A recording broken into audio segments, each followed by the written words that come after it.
अब बौद्ध संप्रदाय को अगर देखेंगे तो द्वितीय बौद्ध संगीत के दौरान हम लोगों ने देखा था कि स्थविरवादी और महासांधिक नामक, है ना, दो शाखाएं, दो मत आ गए थे। लेकिन तृतीय बौद्ध संगीत के दौरान उसे रोक दिया गया था और चतुर्थ बौद्ध संगीत का परिणाम ये निकला कि बौद्ध धर्म दो संप्रदायों में विभक्त हो गया, हीनयान और महायान के रूप में, हीनयान और महायान के रूप में। अब अगर इसके लिटरल मीनिंग को देखा जाए तो हीन का अर्थ क्या होता है? छोटा छोटा, और यान का मतलब होता है व्हीकल्स, है ना, तो अर्थात गाड़ी।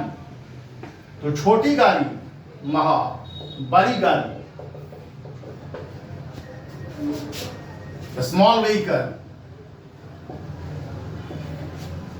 And large vehicle. छोटी गाड़ी में कम लोग सवार हो सकते हैं, बड़ी गाड़ी में अधिक लोग सवार हो सकते हैं, जितना स्पेस रहेगा उस हिसाब से। तो दरअसल हीनयान और महायान, अब दोनों मतों के बीच अंतर के बिंदु क्या है? तो स्थैर्यवादी शाखा से और महासांधिक शाखा से अगर इनके अंतर के बिंदु को देखा जाए तो देखते हैं हम लोग कि उद्भव, इनका जो उद्भव हुआ वो थेरवादी शाखा, जिसे स्थविरवादी भी कहा जाता, स्थ का थ हो गया, तो थेरवादी, और ये महासांधिक। ये क्या थे? नो चेंजर्स, ये क्या थे? Pro changers.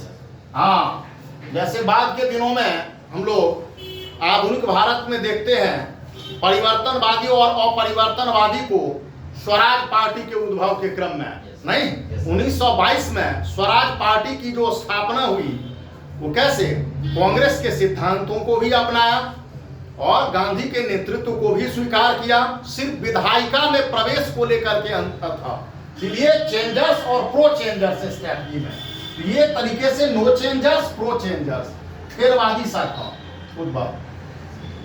इनका मानना ये था कि बुद्ध को मानव स्वरूप में स्वीकार किया इन्होंने, बुद्ध के मानव स्वरूप को स्वीकार किया, मानव स्वरूप को,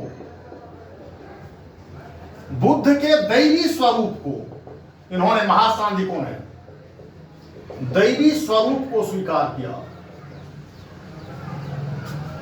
का बुद्ध की मूल शिक्षा में आस्था इनकी, बुद्ध द्वारा दिए गए उपदेश में आस्था,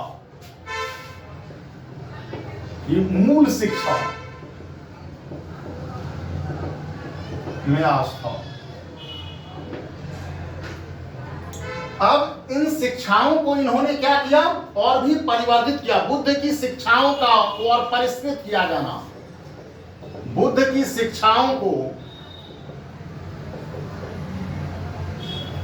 परिस्थितियों के अनुकूल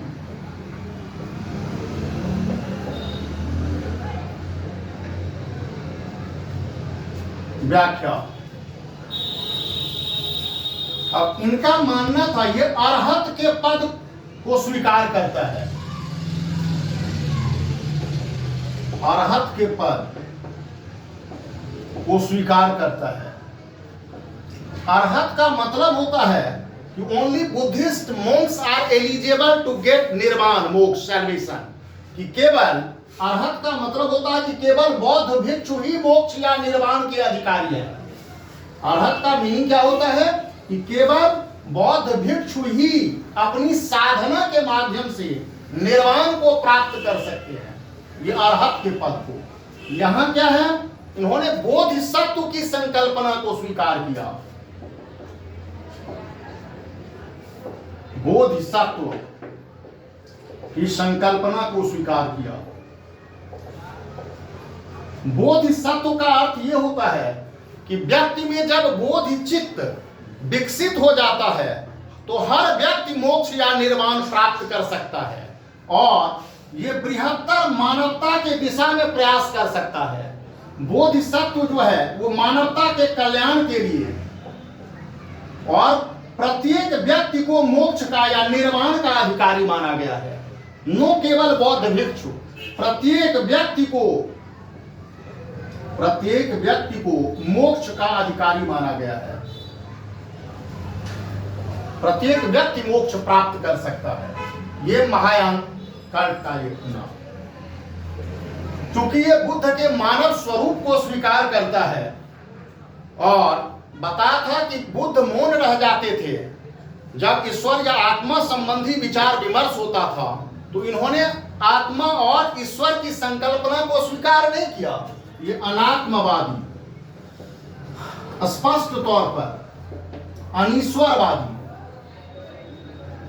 आत्मा और ईश्वर की सत्ता को ये स्वीकार नहीं करते हैं। बोधिसत्व में इनका विश्वास नहीं है, इनका विश्वास बोधिसत्व में नहीं है। साधना और समाधि के द्वारा ही निर्वाण की प्राप्ति, साधना और समाधि के द्वारा निर्वाण प्राप्ति, साधना और समाधि के द्वारा निर्वाण की प्राप्ति।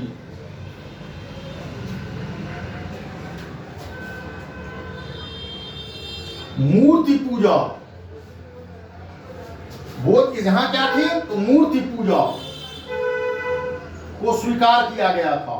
ये मूर्ति पूजा में इनकी आस्था नहीं थी, ये अविश्वास। बुद्ध की सांकेतिक पूजा,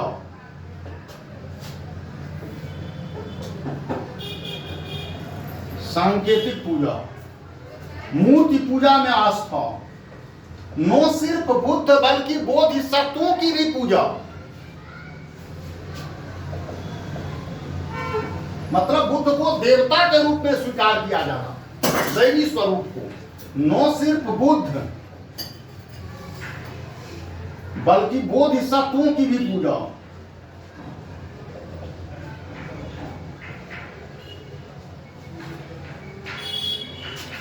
इन्होंने प्रचार प्रसार के लिए पाली भाषा को अपनाया। तो पाली भाषा पर बल चतुर्थ बौद्ध संगीत में जब स्पष्ट तौर पर हीनयान और महायान संप्रदाय का उद्भव हुआ, तो यहां देखेंगे कि संस्कृत भाषा पर बल, ये भाषा संस्कृत भाषा,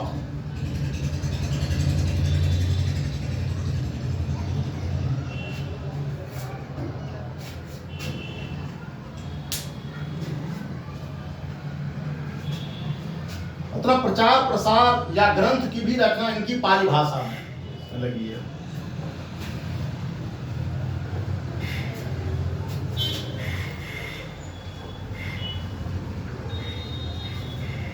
इधर इनके क्षेत्र को अगर देखा जाए तो ये श्रीलंका, म्यांमार, थाईलैंड क्षेत्र,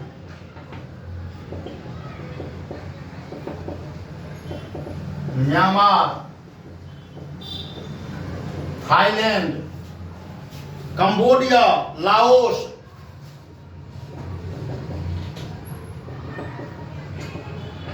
आदि क्षेत्रों में। भारत में बहुत ही कम स्थानों पर, भारत में इनका अस्तित्व कम रहा, थेरवादी शाखा का।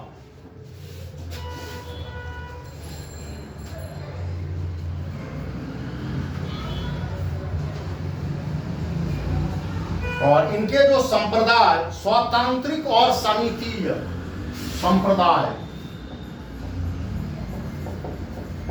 स्वतांत्रिक एवं समितीय,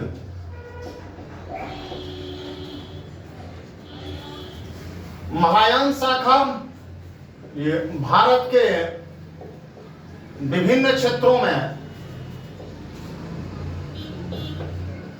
मध्य एशिया, चीन, जापान आदि क्षेत्रों में महायान शाखा। इनमें आप देखेंगे महासांधिक में माध्यमिक दर्शन या योगाचार,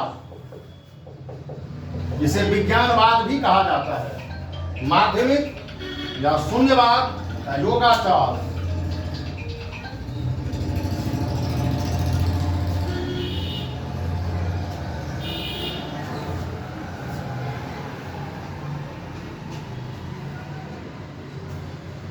सैद्धांतिक था। ये स्वतांत्रिक एवं समितीय, और ये माध्यमिक एवं योगाचार। इसका अर्थ क्या होता है सर? अब इसमें दर्शन के आधार पर अंतर के बिंदु हैं। अब इसमें इसी महायान कल्ट के आप देखेंगे ऊपर में नागार्जुन, मैत्रेयनाथ, ऊपर में राहुल भद्र,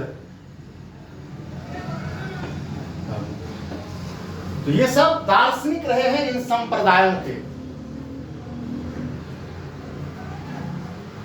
अर्थात महायान शाखा ने परिवर्तन को परिस्थिति के अनुकूल स्वीकार किया, और यह कहा गया है कि बुद्ध की जो मूल शिक्षाएं थी, उन मूल शिक्षाओं के अनुरूप इन्होंने अपने दर्शन को ढाला, और सभी लोगों के कल्याण की उन्होंने बात की कि सबको निर्वाण की प्राप्ति हो सकती है।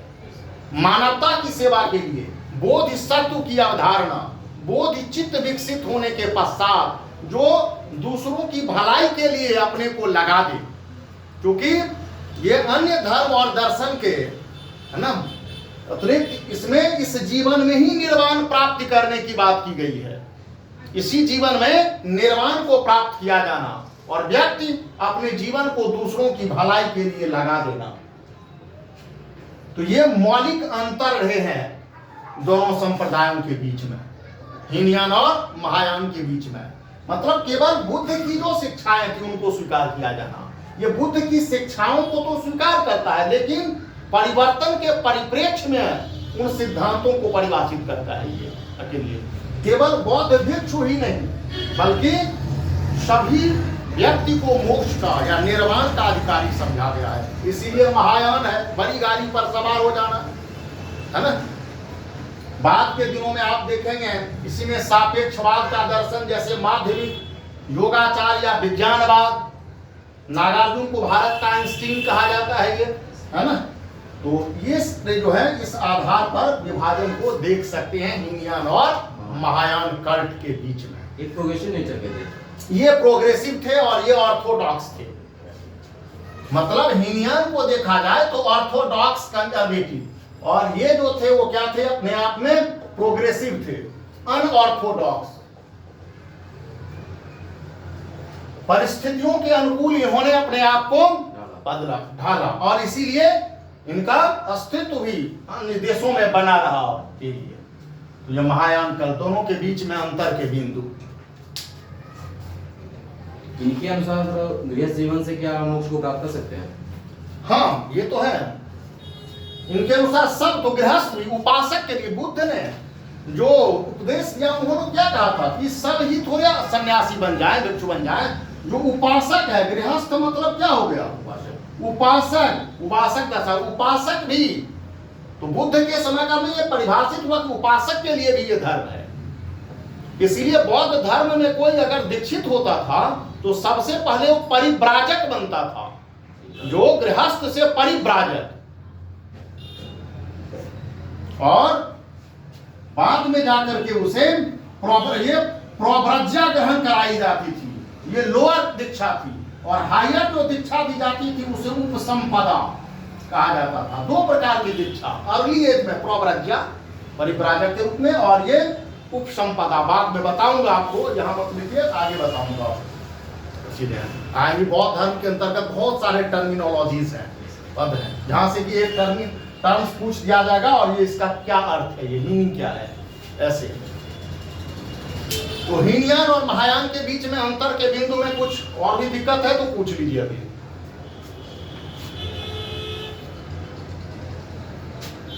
क्योंकि इसका उद्भव जो है वो द्वितीय बौद्ध संगीत के थेरवादी और महासांधिक से ही है। स्थविरवादी वो थेरवादी, जो नो चेंजर्स बताया था ऑर्थोडॉक्स, ये चेंजर्स।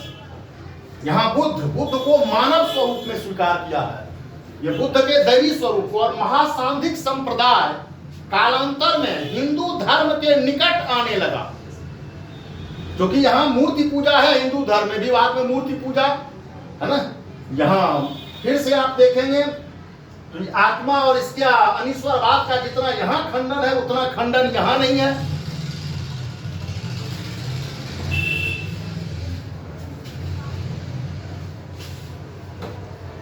हीनयान संप्रदाय के भारत में ज्यादा विस्तार करना कारण क्या था? हीनयान संप्रदाय का भारत में कम विस्तार हुआ, इसका कम विस्तार हुआ है। इसका रीजन क्या था? इसका रीजन ये था कि भारतीय समाज जो है परिवर्तन के दौर से गुजर रही थी। उस समय काल में परिवर्तन के दौर से गुजर रही थी, नागरीकरण भी, आर्थिक विकास की स्थिति भी। तो इसी के अंतर्गत अशोक तक तो ठीक था, अशोक के पश्चात आप देखेंगे कि तीव्र गति से परिवर्तन और उन परिवर्तनों के सापेक्ष में ये अपने आप को नहीं ढल पाए। इसीलिए स्वाभाविक था, अधिक लोगों को आकृष्ट कीजिएगा, सबको मोक्ष का अधिकार, इसलिए भी